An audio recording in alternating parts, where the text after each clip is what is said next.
बोलो श्री वृंदावन बिहारी लाल की जय। जगतियां जोतां वाली माता जी थोड़ी सदा होई जय। बोलो भाई सब संत भगवान की जय। जय श्री राधे, जय श्री राधे, जय श्री राम। ओम ओम ओम। आप सभी श्रोतागण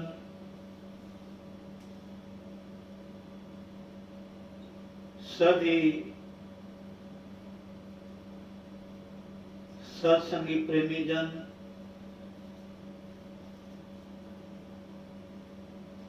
आप जिन जिन के ऊपर गुरुदेव भगवान और ठाकुर जी की अपार कृपा है,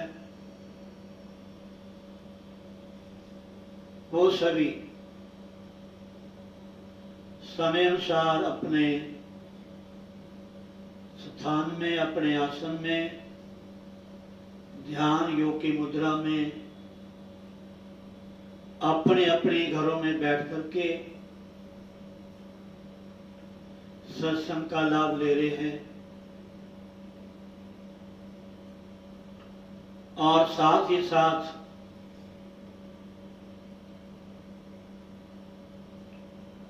पूरे तीर्थों का भ्रमण, पूरे तीर्थों में जाकर के जो स्नान, ध्यान, दान,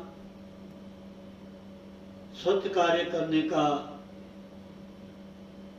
सौभाग्य प्राप्त होता है, जैसा हमारे शास्त्रों में तीर्थों की महिमा के बारे में, और वहां जाकर के ये नहीं कि केवल डुबकी ही लगानी है और वहां थोड़ा घूम फिर ले। तीर्थों में जाकर के हमारे एक गीता प्रेस गोरखपुर एक बहुत ही अच्छी संस्था है, प्रेस है, उन्होंने तीर्थंक निकाला है। मैं कोशिश करूंगा यथा समय थोड़ा थोड़ा उनमें से भी आपको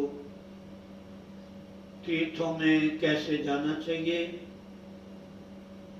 तीर्थों में जाने का क्या विधान है, तीर्थ का दर्शन, तीर्थ का सेवन, वहां स्नान करने से किस फल की प्राप्ति होती है और कैसे होती है, उसका क्या विधान है। ये बड़ा सुंदर हमारे ग्रंथों में, पुराणों में, यहाँ तक वेदों में, स्मृतियों में बहुत सुंदर विश्लेषण है, बहुत ही सुंदर तरीके से हमें बताया गया है। इतने ग्रंथ हैं महाराज, इतना विशालतम धर्म के बारे में, कर्म के बारे में, भक्ति के बारे में, उपासना के बारे में भंडार है हमारे ग्रंथों में। हमारे भारतीय वैदिक संस्कृति की जो सनातन पद्धति है, आप इसका एक पहलू भी टच करोगे ना तो सारा जीवन बीत जाएगा।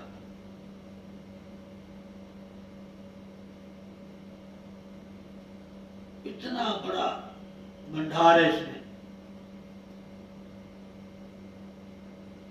और इसी पद्धति के माध्यम से सब कुछ हर जगह आपको मिलेगा। मूल जो है वो सनातन है, सनातन है, पुरातन है, शाश्वत है। सनातन किसी विशेष मत का नहीं है ना। सनातन का मतलब पुरातन। सनातन पुरातन होते हुए भी शाश्वत, हमेशा रहने वाली जो पद्धति, संस्कार है, संस्कृति है, ऐसा हमारे ग्रंथों में शिक्षा मिलती है। जीवन जीने का एक बहुत ही सुंदर ढंग मिलता है। घर में, परिवार में कार्य व्यवहार करते हुए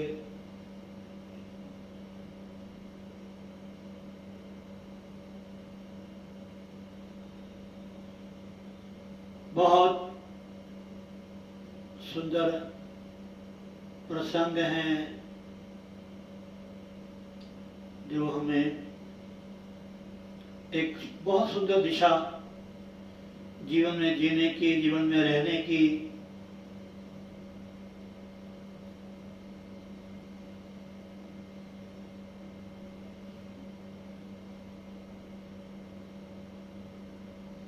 अभिवादनशीलस्य नित्य वृद्धोपसेविनः।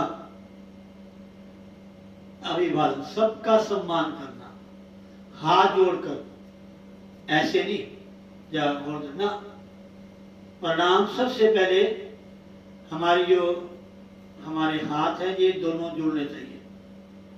अभिवादन का पहला अंग है करबद्ध नमन करना और अंतरात्मा से सिर झुका करके। अभिवादनशीलस्य नित्य वृद्धोपसेविनः। नित्य प्रति जो अपने गुरुजनों का, अपने घर में बड़ों का, चाहे वो बड़ा भाई है, चाहे वो पिता है, माता है, घर का कोई भी सदस्य है, अगर हमारी आयु से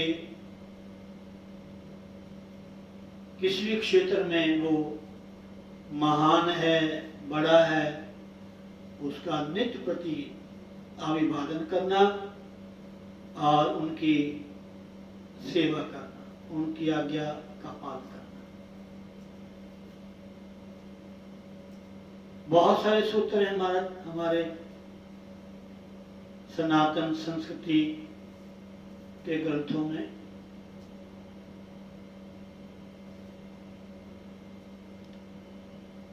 चार लाभ होते हैं। आयु बढ़ती है, विद्या प्राप्त होती है, बल की प्राप्ति होती है,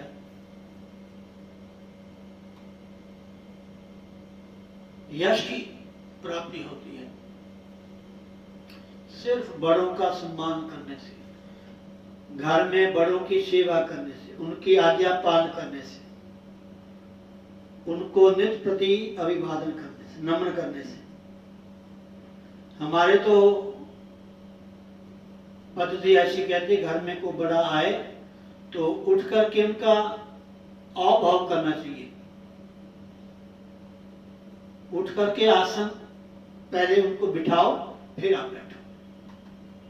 हमारी जो सनातन संस्कृति है, हमारे, आप इसका अवलोकन करेंगे, इसका पठन करेंगे, या हमारे विद्वत जो मान्य गण हैं, गुरुजन हैं, महर्षि हैं, उनके मुखारविंद से शास्त्रों का जब श्रवण करोगे ना, तो आपको पता चलेगा घर में ही सब कुछ मिल जाएगा। समझे नहीं? ऐसी संस्कृति है इसमें, बहुत कुछ। छोटों के साथ कैसे व्यवहार करना है, और यहां तक महाराज प्राणी मात्र के लिए ये हमारी सनातन संस्कृति हमें सिखाती है। जीव मात्र को ईश्वर का ही रूप मानना। जड़ चेतन जग जीव जत सकल राम में जानी।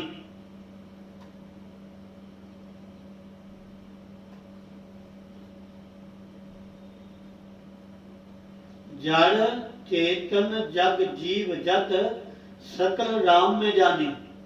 सिया राम में सब जग जानी। कार्यों प्रणाम जोरी जुग पानी।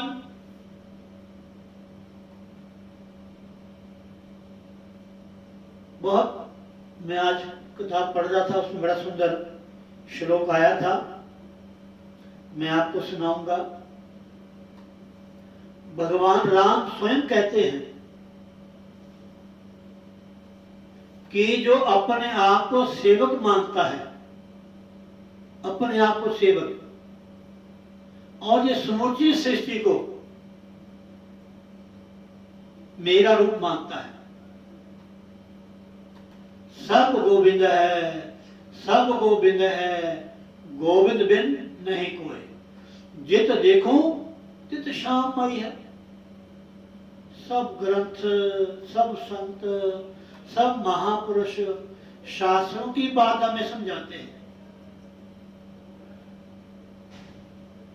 इनको सुनने से, इनको पढ़ने से, इनका सेवन करने से, इनका पालन करने से बहुत लाभ होता है, बहुत लाभ होता है।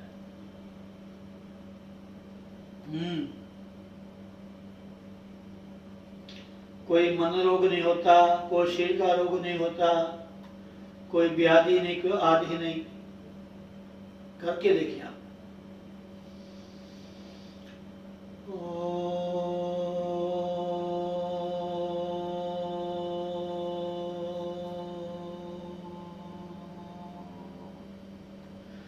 तो मैं क्या कह रहा था, मेरी बातों को नोट कर लिया करो, समझे नहीं? मैंने परसों बताया था कि श्रोता 3 तरह के होते हैं, और मैं कल परसों कह रहा था कि ये जो समय है माता बहनों भाई बंधुओं, ये बहुत ही अनमोल है, बहुत ही बेमोल है। ये संध्या का समय, और गुरुदेव भगवान के आश्रम से आपके कानों में, आपके घर में ये आवाज पहुंच रही है, और वहां बैठे आप एकाएक गुरुदेव भगवान का, पूरे गुरुस्थान का आप दर्शन कर रहे हैं। इससे बड़े सौभाग्यशाली और कौन हो सकते हैं महाराज? समझे नहीं? जिनको भगवान शिव स्वयं कहते हैं, वाराणसी त्यागा दो यद कत्वा फल भेद। इन सब तीर्थों में जाने से जिस फल की प्राप्ति होती है महाराज, तत्फलम कोटि गुणितम, उससे करोड़ों गुना फल। गुरु स्थान से दर्शनम, मानसिक दर्शन, मन से ध्यान करो गुरुदेव मूर्ति का। ध्यान मूलम गुरु मूर्ति, पूजा मूलम गुरु पदम, मंत्र मूलम गुरु वाक्य, मोक्ष मूलम गुरु कृपा। गुरु प्रसन्न साहेब अनुकूला, मिटे मलिन मन कल्पित शुक्ला। आहा,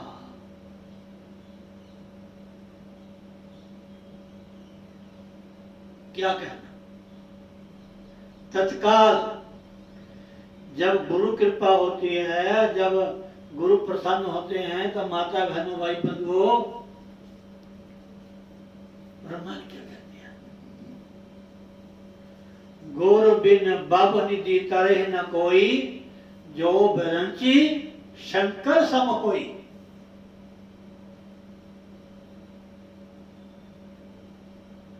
ये जो सत्संग की आपको प्राप्ति घर बैठे हो रही है, ना कहीं जाना है, ना को पैसा खर्च करना है, ना कोई किसी चालक को बुलाना कि हमें वहां लेकर के चलो, और फिर भी आप लाभ ना ले सके। अब तो मैंने देखा कि जो कथा हम आपको सुना रहे हैं ना, घर बैठे आप अपने मोबाइल पे, अपने किसी भी साधन के द्वारा आप सुन रहे हैं, देख रहे हैं। अब तो हमारे जो आपके टीवी हैं जिसमें क्या कहते हैं उसको, नेट चलता, क्या कहते हैं उसको, वाईफाई सिस्टम है। इसको टीवी की स्क्रीन में भी कनेक्ट कर सुन सकते हैं, बड़ी स्क्रीन में। अगर ऐसी बढ़िया स्क्रीन एलडी आपके घर में लगी है, आपके ऑफिस में लगी है, कहीं भी गाड़ी में भी बैठ के सुन सकते हैं कथा को। ये वो कथा आपके लिए सुलभ है जो दुर्लभ है। दुर्लभो मानुषो देहो देही नाम क्षण भंगरा है, तत्रापि दुर्लभ मन्ने वैकुंठपुरी दर्शन। उससे भी दुर्लभ उस पर परमात्मा के, भगवान श्री नारायण के प्रिय सज्जन है, उनका संग, उनका दर्शन। महाराज हमारे श्री गुरुदेव भगवान जी ने एक छोटा सा ग्रंथ बनाया है, अपने मुखारविंद से जो उच्चारण किया है वो लिखा हुआ है।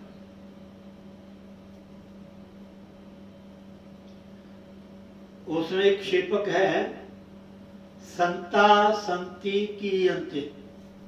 बड़ी सुंदर कथाएं हैं। मैं जैसा उनकी इशारा हुआ, कृपा हुई, तो बीच में थोड़ा थोड़ा वो भी आपको सुनाने का प्रयत्न करूंगा, लेकिन कृपा उनकी होगी तब, जैसा वो बुलाएंगे। वाक्षेपक है, संता संति कीयन्ते। संता बहुवचन है महाराज, कीयन्ते कैसे होते हैं?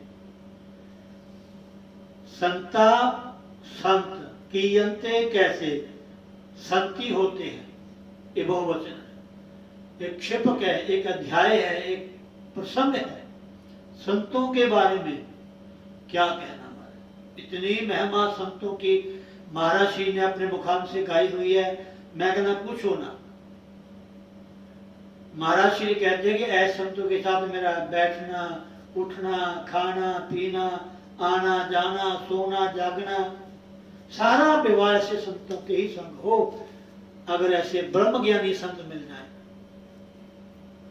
संत तो कैसा भी हो, पूजनीय है, वंदनीय है, ऐसा लिखा है। बड़ा सुंदर कवि मेरे समझ में आया, कृपा भगवान की, तो थोड़ा थोड़ा बीच में आपको सुनाऊंगा। तो ये सत्संग है, उनसे करोड़ों गुना फल आपको घर बैठे प्राप्त हो रहा है। तो इसलिए आप बिल्कुल तैयार हो जाएं, आसन में बैठ जाएं, ध्यान करें, गुरुदेव का थोड़ा हरि नाम संकीर्तन करें। श्रीमन नारायण नारायण नारायण, श्रीमन नारायण नारायण नारायण, लक्ष्मी नारायण नारायण नारायण, लक्ष्मी नारायण नारायण नारायण, सद्गुरु नारायण नारायण नारायण, सद्गुरु नारायण नारायण नारायण, श्रीमन नारायण नारायण नारायण, भजमन नारायण नारायण नारायण, लक्ष्मी नारायण नारायण नारायण, लक्ष्मी नारायण नारायण नारायण श्रीमन नारायण नारायण नारायण श्रीमन नारायण नारायण नारायण। बोलो सतगुरुदेव भगवान की जय। बहुत ही सुंदर एक कथा प्रसंग आपके समक्ष में रखने जा रहा हूं, बड़े ध्यान से सुनना। हमारे हृदय की शुद्धि कैसी होती है? ठीक है, बाहर के साधन हम करते हैं, बहुत अच्छा, ये हमारा विचार है, लेकिन हृदय की शुद्धि जितनी शीघ्रता से सत्संग से होती है, भजन से होती है, ऐसा कोई साधन नहीं है। आप कहीं भी जाओ, ये जो कथा प्रसंग है ये केवल निमित्त मात्र हमें सुनाने समझाने के लिए होती है।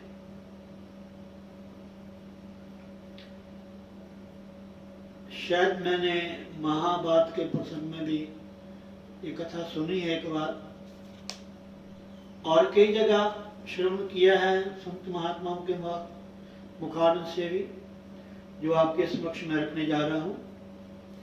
कि एक दो भाई थे,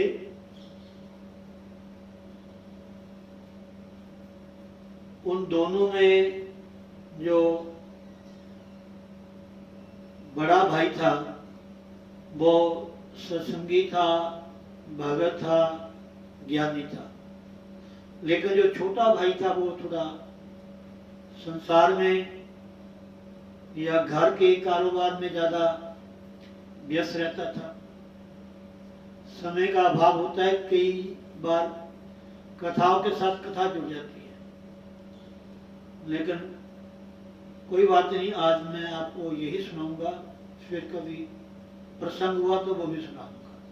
बड़े काम की आपके घर में परिवार की कथा है, तो वो घर में परिवार में संसार में ज्यादा व्यस्त रहता था। एक बार उसके मन में भाव आया, उसने बड़े भाई को कहा कि भैया मेरा ही मन करता है कि मैं तीर्थों में भ्रमण करूं, यात्रा करूं, वहां जाके स्नान करूं, देव मूर्तियों के वहां जाके दर्शन करूं। तो भाई ने कहा कोई बात नहीं, आप जाएं। और बहुत ही जल्दी कुशलता पूर्वक आप ये यात्रा करके वापस आ जाना, लेकिन एक मेरे पास तुम भी है, इसको भी साथ ले जाओ।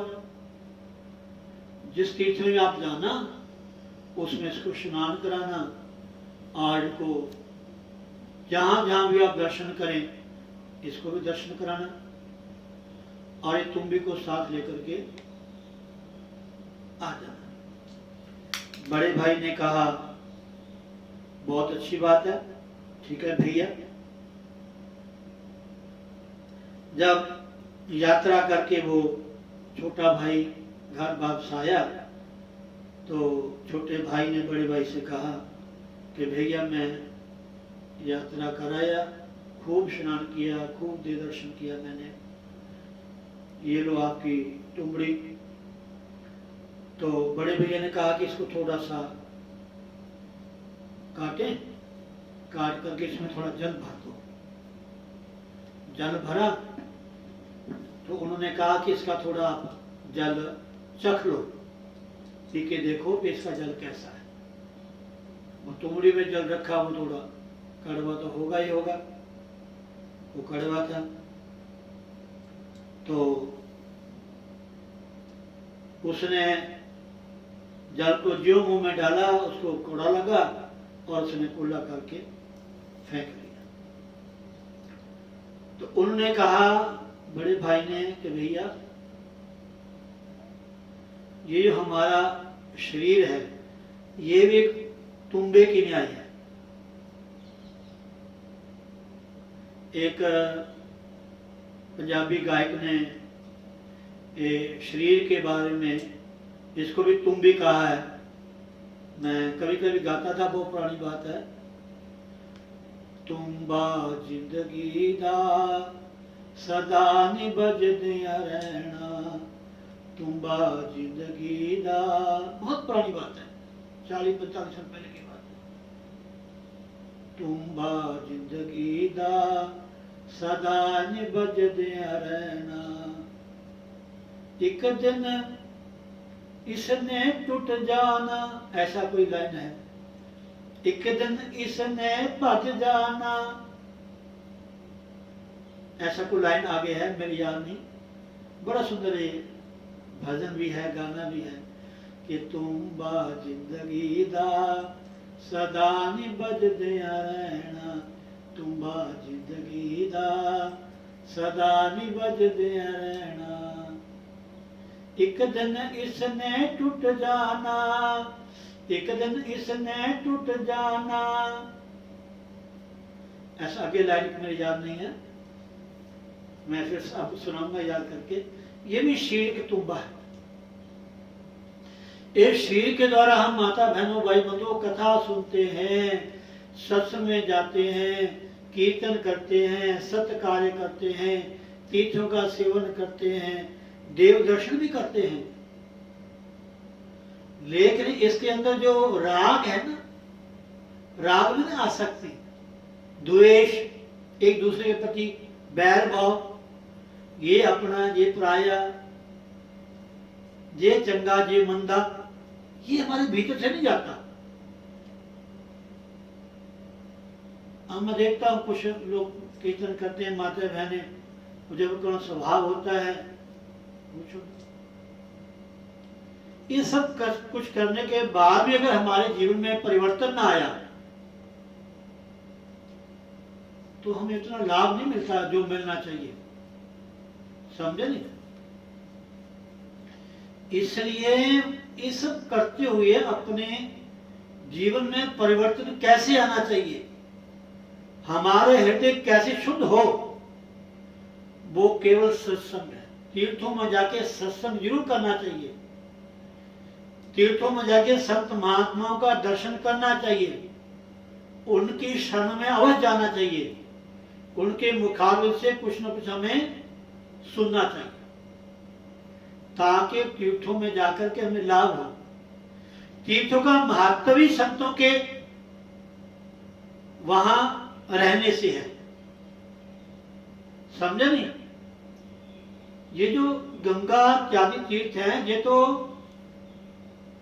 अचल हैं, वहां जाने से हमें लाभ मिलेगा, वहां जाने से हम स्नान करेंगे। लेकिन हमारे जो संत महात्मा है, ये तो चलते फिरते तीर्थ हैं, जंगम तीर्थ है।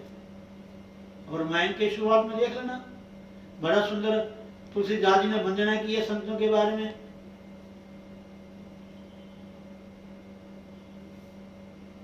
और ऐसा लिखा है कि महाराज जो तीर्थ है, हो सकता वो थोड़ा समय के बाद फल दे, लेकिन संतों का दर्शन तो तत्काल ही फल देता है, तत्काल ही। उनका दर्शन, उनकी सेवा, उनके चरणों में हाजिरी लगाना। इसलिए जो सत्संग है, भजन है, इससे हमें बहुत ही जल्दी लाभ होता है। इसलिए मैं यही कहूंगा आपको कि जितना ज्यादा हो सके आप लाभ लें और घर बैठे आप ध्यान करें अपने गुरुदेव का, जो भी आपको नाम मिला है, उपदेश मिला है, बैठ करके आप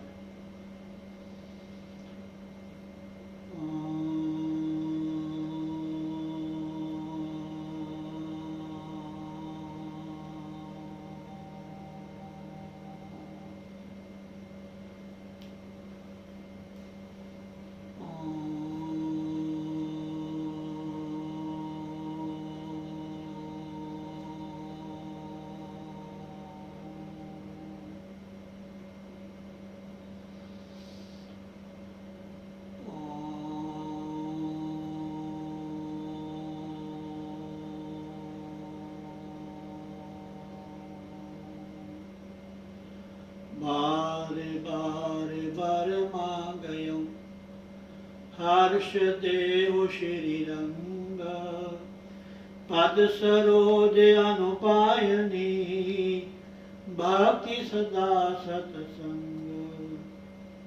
भगवान श्री कहते हैं भगवान श्री राम से कि हे प्रभु, अगर आप प्रसन्न हैं, बार बार वर मांगे हो, हर्ष देहो श्री रंग, पद सरोज, पद मैंने चरण, सरोज मैंने कमल, पद सरोज अनुपायनी, ऐसी भक्ति आपके चरण कमलों की हो जो कभी खत्म ना हो, मिटे ना, भक्ति सदा। इसलिए सत्संग में बैठ के भगवान के साथ जुड़े, अपने गुरुदेव के साथ जुड़े नाम के द्वारा। 2 भजन लाने के उसके बाद जय श्री राम।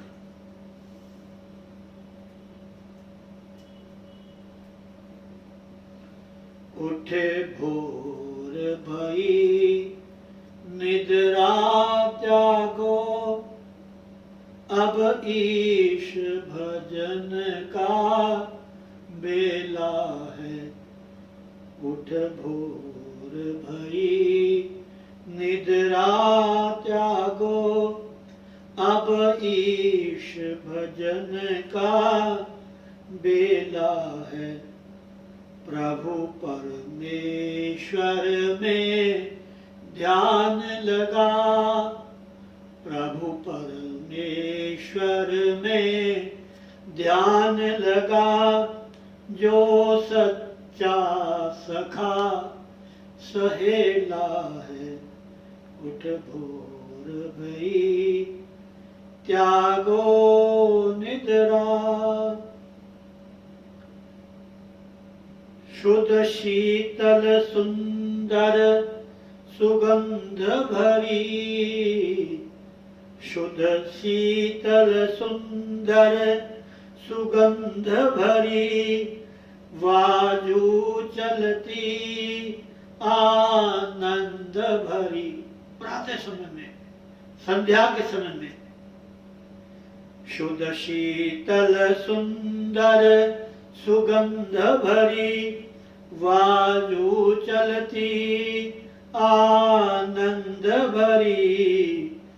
देखो उषा ने गगन मंडल पर, देखो उषा ने गगन मंडल पर, डाला खूब उजेला है। उठ भोर भई त्यागो निद्रा, अब ईश भजन का बेला है। उठ भोर भई। पशु जाके पक्षी चेते हैं, पशु जाके पक्षी चेते हैं, गुणगान करें जगदीश्वर का। पशु जाके पक्षी चेते हैं, गुणगान करें जगदीश्वर का। तू भी उठ जाग प्रभु गुण गा, तू भी उठ जाग प्रभु गुण गा। बना आलस का क्यों चेला है। उठ भोर भई त्यागो निद्रा, अब ईश भजन का बेला है। उठ भोर भई। जय श्री राधे, जय श्री राधे, जय श्री राधे।